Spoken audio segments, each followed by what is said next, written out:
বন্ধুরা ফেসবুক কিন্তু মারাত্মক একটা আপডেট নিয়ে আসছে, যেটা আপনি আমি সবাই কিন্তু শিখলে সবাই আপনাকে বস বলবে। কিভাবে আমরা যে ডেইলি যে স্টোরিগুলো সেট আপ করি সারি, ওটা কিন্তু 24 ঘন্টা পরে এগুলো কিন্তু চলে যায়। তো চলে যাওয়ার পরে এগুলো আমরা খুঁজলেও পাই না, প্রয়োজন পড়লেও পাই না। তো আপনি কিন্তু এখন আপনার সারা জীবন অর্থাৎ ফেসবুকে যতগুলো স্টোরি সার্চেন সবগুলো কিন্তু আপনি একসাথে দেখতে পাবেন। তো সেটা কীভাবে, সেটাই থাকছে ভিডিওটিতে, সম্পূর্ণ কন্টিনিউ করবেন, লাইক দিবেন, অবশ্যই আমাদের পেজটি ফলো করবেন এরকম আপডেট ভিডিও পাওয়ার জন্য। তো আপনারা অবশ্যই ফেসবুক মেইন অ্যাপসটি ইউজ করবেন। মেইন অ্যাপসটিতে আপনার আইডিটা লগ ইন করবেন। তারপর এখানে দেখুন 3 লাইন অপশন, এখানে একটা ট্যাপ করবেন। তারপর একেবারে নিচে চলে আসবেন, এখানে দেখুন সেটিংস আইকন, এখানে একটা ট্যাপ করবেন। এখানে ট্যাপ করার পরে কিছুক্ষণ লোড নেবে। তারপরে একেবারে নিচে চলে আসবেন, এখানে দেখুন প্রিফারেন্স, ড্র্যাগ মোড, একেবারে নিচে চলে আসতে হবে আপনাকে। তো এখানে আপনাদেরকে খুঁজতে হবে অ্যাক্টিভিটি লক। এই যে এখানে দেখতে পাচ্ছেন অ্যাক্টিভিটি লক চলে আসে, জাস্ট এখানে একটা ট্যাপ করে দিবেন।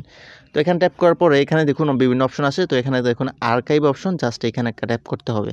তো এখানে আমিও ট্যাপ করে দিলাম।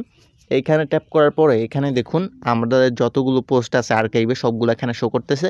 তো আপনি চাইলে ফিল্টার করে নিতে পারেন। তো এখানে দেখুন স্টোরি আর্কাইভ, জাস্ট এখানে একটা ট্যাপ করবেন। বন্ধুরা কে কোথা থেকে দেখছেন অবশ্যই কিন্তু কমেন্ট করে জানাবেন।